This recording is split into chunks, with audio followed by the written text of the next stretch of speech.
All right, let's just jump right in. What if I told you that almost everything you've learned about business, about competition, about what it takes to succeed is flat out wrong? Well, that's exactly what we're digging into today. We're breaking down Peter Thiel's 0 to 1, which is honestly less of a book and more of a radical playbook for building the future, not just, fighting over the present. And boom, right out of the gate, Thiel hits you with this. Competition is for losers. Now, you gotta admit that's designed to make you sit up and pay attention. It's so provocative, right? This one little sentence throws a wrench into decades of what they teach you in business school. And it really makes you stop and ask a pretty big question. What is the actual goal here? What are we all even working towards? And really, that's the heart of the entire idea. Think about it. Instead of just fighting tooth and nail for a tiny slice of a pie that already exists, Thiel's point is that the real, lasting value, it comes from baking a whole new pie, from creating something that wasn't there before. It's all about making that leap from 0 to 1.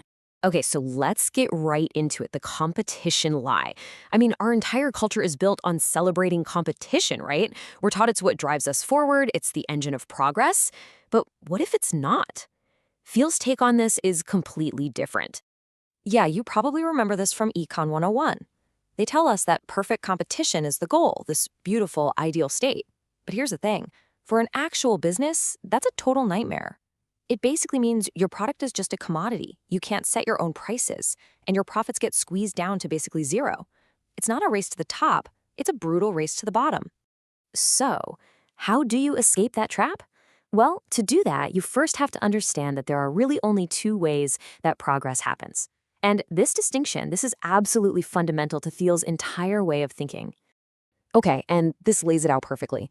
On one side, you've got 1 to N, or horizontal progress.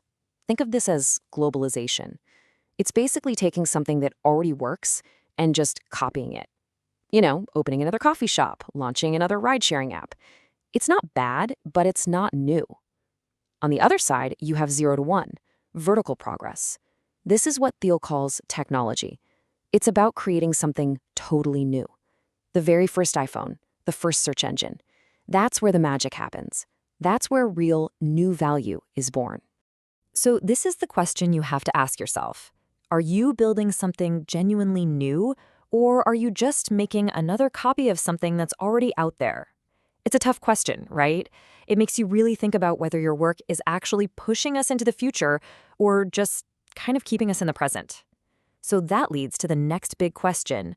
Where on earth do these 0 to 1 ideas actually come from?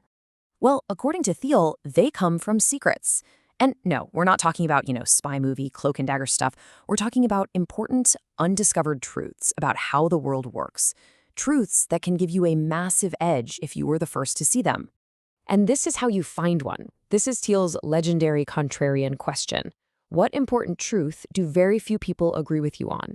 He famously asks this in job interviews because your answer tells him everything about whether you can think for yourself.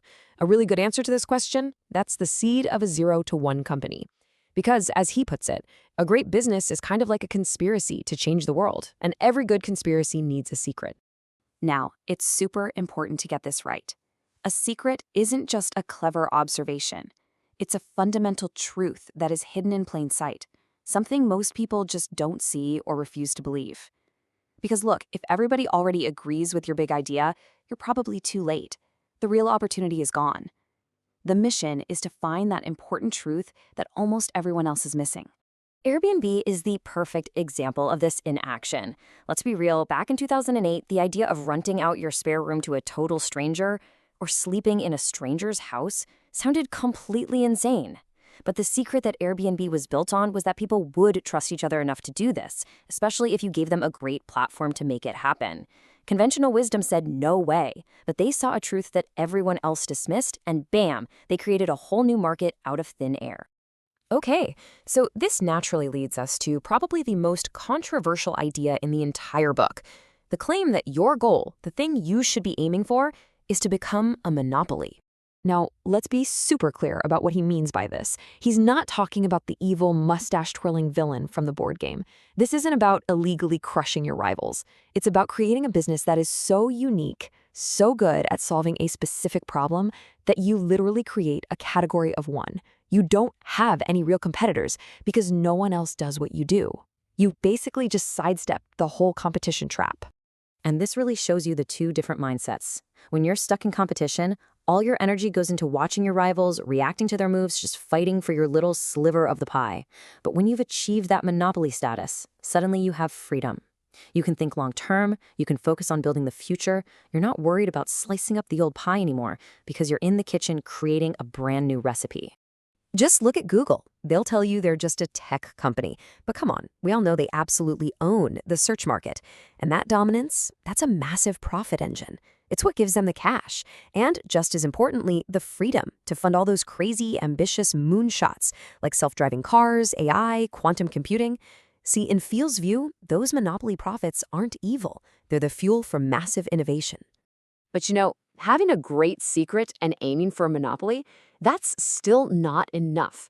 You also need the right kind of mindset to actually pull it all off. And that's what Thiel calls definite optimism. I love this little 4-quadrant chart. It's such a great way to think about things. Thiel's argument is that most of us, especially in the modern Western world, live in this indefinite optimism box. We kind of feel like the future will probably be better, but we have no clue how or why. It's just a vague hope. The people who build 0 to 1 companies, they live in the top left box, definite optimism. They don't just hope the future will be better. They have a very clear vision for how it will be better, and they have a concrete plan to make that happen. So the big takeaway here is that massive breakthroughs aren't just happy accidents. The future doesn't just happen. No, it is designed. It's built, piece by people with a bold vision and an actual concrete plan. It's all about agency, not just sitting back and hoping for the best. Okay, so if this is all about having a plan and taking action, what does that actually look like? How do you do it? Let's boil this whole philosophy down into a simple 3-step playbook you can actually use.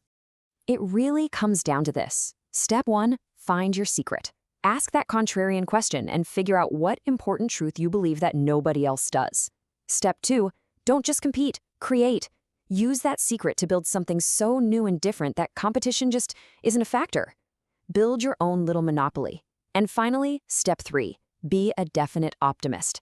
Have that crystal clear vision for the future. And, most importantly, have a real plan to build it. And that's really the bottom line, isn't it? 0 to 1 isn't just some high-minded philosophy to debate.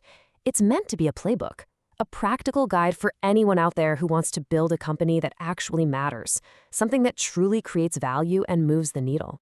So in the end, that's the real challenge that 0 to 1 leaves us with.